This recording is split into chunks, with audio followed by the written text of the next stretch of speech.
Our first guest today, the Director of Athletics at Oakland University, Steve Waterfield, joins us now on the Oakland County Megacast. Steve, thank you for being with us today. Happy to be here. Good morning. Good morning. Thanks for being on. How are you, and how is your team at the Oakland University Athletics Department? We're doing well. We're blessed to be healthy. We are planning for our student athletes to come back with the rest of our students at the end of August, and it's going to look different, but we're excited to bring them back and to see them either virtually or socially distanced when they do come back. So at Oakland University, it's going to be different for each college, for each university, for each high school and middle school and so on down the line. What are fall sports going to look like at Oakland University in terms of practicing, in terms of games, in terms of participation? Sure. So late yesterday afternoon, the Horizon League Board of Directors, which is the presidents and chancellors of each of the Horizon League's schools, voted to postpone fall sports competition and revisit whether we can move those competitions to the spring. And so for men's and women's soccer, volleyball, men's and women's cross country here at Oakland, who typically play in the fall, those will be postponed, and we'll continue to assess if we can provide a safe and meaningful competition opportunity in the spring, which we hope. And then for some of the sports that it's basically during their non-championship season, so roughly baseball, tennis, golf, softball, those sports won't compete in the fall either. They typically have one or two competitions they're allowed to be in. They will, again, look to start in the spring, and then we'll decide what we do with our winter sports, basketball, indoor track and field, and swimming and diving. But even when they do come back, the hope and expectation is once they're medically cleared, they will be engaged in practice activities that will be conducted socially distant, masked, with fewer people inside once we get access to our weight room. So it will look different, no shared equipment, a lot of things as we've told them on these video calls. It's going to be the same sport that you've probably played for decades, but it's just going to look different this year. And the reason why, it's for your own safety, well-being, not just you, but also of our coaches, staff, and the campus community. We've seen the bubble experiment working with the NBA. Is that something that could be considered for college athletes? Yeah, I think it's tough because really at the end of the day, our student athletes are students first and foremost. And so they're going to engage like the rest of our student body. And you can't really put a bubble around our student population, and where you have professional sports and professional student athletes that those are things that they've agreed to do. With our students, they come and go on campus and they're free to do that. Maybe, and I've heard just last night and this morning, the NCAA basketball tournament could look to have type of a bubble setup come spring. And there's some logistics there, but a widespread long-term bubble really isn't what I'd want to see, because it really takes away from the campus and the student experience overall.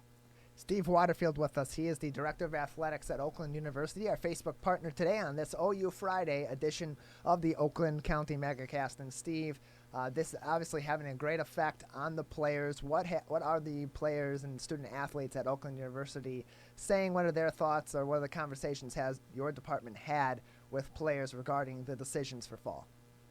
Yeah, so our coaches from March, when this really started, they've had regular meetings, Zoom meetings and virtual meetings with the teams.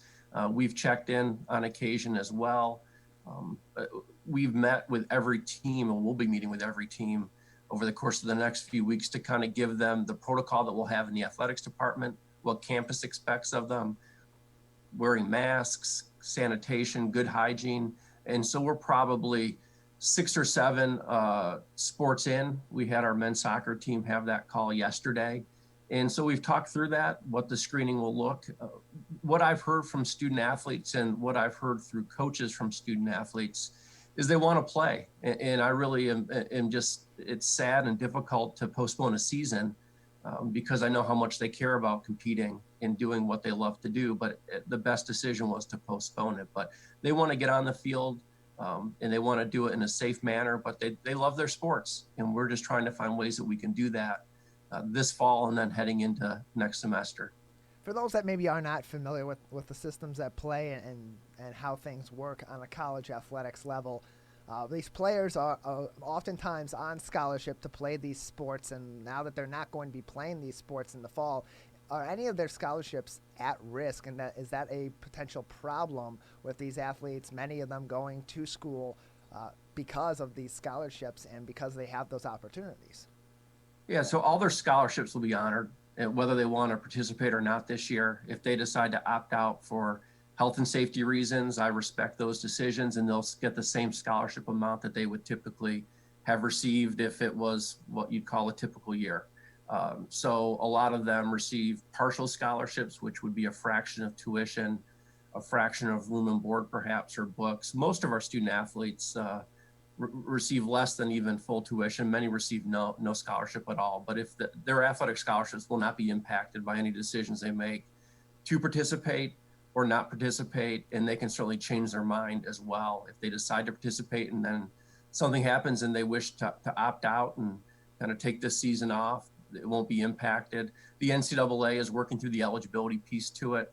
If we use this past spring as any kind of preview of what may happen, all of the spring sports student athletes, when their years were canceled, did not use that year of eligibility. So we have about 7 or 8 seniors that are actually coming back to finish their last year of eligibility. And then those that were freshmen, sophomores, juniors got that year back so that they didn't lose that as one of their 4 years of eligibility. And I would hope that would still be the case for our fall sports student athletes that would, if they have a chance to compete.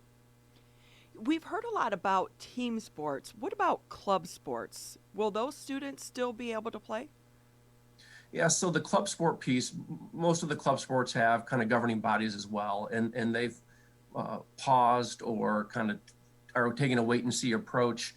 For those club sports that go up through Greg Jordan and the Recreation and Wellbeing Office, the safety piece is critical, what it would look like, as well as realizing, and it's one of the things that becomes very apparent, it's difficult to have competitions. And so how can those club sports be done safely from a practice standpoint will be things that Greg and his staff and we work with together. And then even if there are competitions available nationally with those governing bodies, does it really make sense from a safety standpoint to compete this semester? And we'll work through those conversations this semester and next semester. Steve Waterfield with us. He's the Director of Athletics at Oakland University with us on the Oakland County Megacast. And Steve, while many of these in-person sports are being canceled or postponed for the fall, something that is relatively new to the college athletics and sports realm is esports, and Oakland University does have a new esports team. Will that team continue their competition this fall? Yeah, so I didn't know when we announced that being the first Division I varsity esports program in the state of Michigan this past December that esports probably is the most practical and safe sport to play in a pandemic and given the distancing requirements.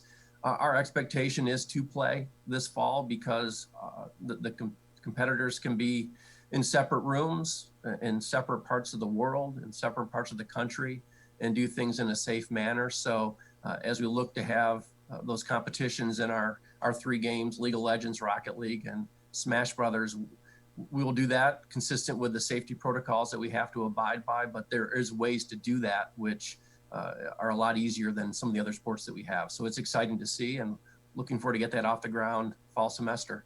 Okay, I'm going to back you up a little bit here because I will say I saw a segment about esports on Real Sports on HBO, and I was like, What are they talking about? How is this an actual sport? So for the people who aren't familiar with esports, talk a little bit about what it is and why it does qualify as a sport. Yeah, so it's competitive gaming, and I tell people, and I date myself when I say this, is for me competitive gaming was Pac-Man and Donkey Kong and pole position, Atari 800s and things like that. Well, it's obviously a lot different now, and so it's over $1 billion industry with 580, 600 million kind of participants, but it's competitive video game playing with either individuals or teams. And Fortnite's an example, but also League of Legends, Super Smash, Rocket League, things like that. So university. Just got you. I missed everything you said until just now. Steve, just a moment. We have, it seems like there's somebody else that has just popped into our Zoom meeting, and we had a little bit of interruption on your audio there. We'll have you just continue now in just a moment. All right. We're good. We're good to go. So go ahead and keep going. All right. And so, going. when you say, well, it's not a sport. Well, in reality, the reflexes, the stamina that come with playing, and the mental alertness that you need to have for 2 to 3 hours of competitive high-end game playing, the teamwork, because a lot of this is you're working as a team to accomplish your goal and to win. There's a lot of similarities with what we do with other sports. And one of the great parts that really was important to me was that our head coach, Carl Leone, believes strongly that these esports student athletes are going to engage in the same strength and conditioning, nutrition, wellness, academics, community service that all of our student athletes engage in. And it's important to him because he knows that the better we are in those areas, the better we'll be competitively. And he's had a great level of interest. But no, you watch it and you're like, is this really a sport? And then the more you dive into it, absolutely. And it's just going to continue to grow, which is going to be exciting to have Oakland be at the forefront of that growth. Steve Waterfield with us. He's the Director of Athletics at Oakland University, with us on the Oakland County MegaCast. And that's just another example of Oakland University continuing to build its athletics program. It's becoming more prominent over the years. You've had plenty of athletes that have come out of Oakland University and gone on to have careers in professional sports. Kendrick Nunn's a great example with the Miami Heat in the NBA. Think about some other players that have come out of Oakland University into the NBA, like Raul Marshall in the past. Steve Clarkson in the MLS. He plays for the Portland Timbers. You have Mike Brousseau of the Tampa Bay Rays. There's so many athletes that are coming out of Oakland University now in recent years than we've ever seen before. How great has the growth been of Oakland University's athletics program just in recent years? No, it's been on a wonderful trajectory, and it continues to be on a really steep trajectory. And our goal is to work with the athletic department community, the campus community, to really continue that. But just this past week, Steve Clark, the Portland Timbers, the starting goalkeeper, wins to return to MLS Cup, and the Portland Timbers will be in the CONCACAF Cup. So you have Mike, I think the same night, Mike Brasso hit a home run.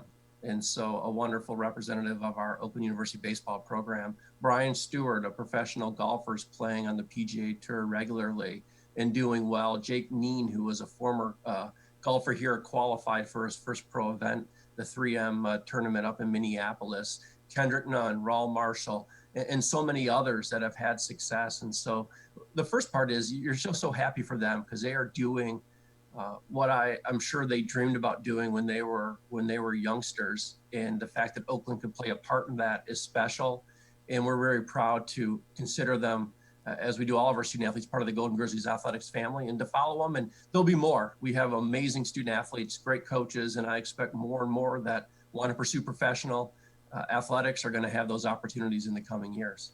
So having players reach such a high platform with national recognition, how does that help the school in your recruiting of some of these athletes? It's a huge benefit. You see it a lot of times at the basketball, football, and other levels, but also at the Olympic sport level. Those that they want to go to programs where they can eventually play professionally, and to see that proof of concept that yes, you come here and you will have the opportunity to play professionally. You will receive great coaching and great resources to put yourself in that position. It will help with recruiting. It will help us attract talented, not just athletically, but academically, students to Oakland to be part of our student athlete program here. So it's a big boom, and it's great to see. And the more we have, which I know we'll have more, the better it will be for our coaches during that recruiting process. Steve Waterfield with us, the Director of Athletics at Oakland University. Steve, just a couple more minutes with you on the program today. Sure. Is there any other information you'd like to provide listeners, those who maybe are interested in Oakland University or coming to Oakland University or interested in Oakland University's sports, about what your athletics department and what your teams are doing to prepare for sports this year with COVID-19 in mind, or what the future may hold? Yeah, I think the big thing is what we've tried to focus on, knowing that we may not have as many games to talk about, is really pushing out content and stories. So I encourage all of our fans and those that are interested in Oakland University athletics to go to our athletics website, goldengrizzlies.com, and our social media sites to really see some neat stories about alumni, as well as current student athletes and what we're doing here at Oakland. as the season progresses, we may not be able to have fans at our competitions when those do occur, but we will look for ways to connect with our fans and to make sure they have that information. And I tell our staff all the time, we'll be better for this as we go through these challenging times. And then we look as things hopefully pivot back to more normalcy in the future to have our fans back.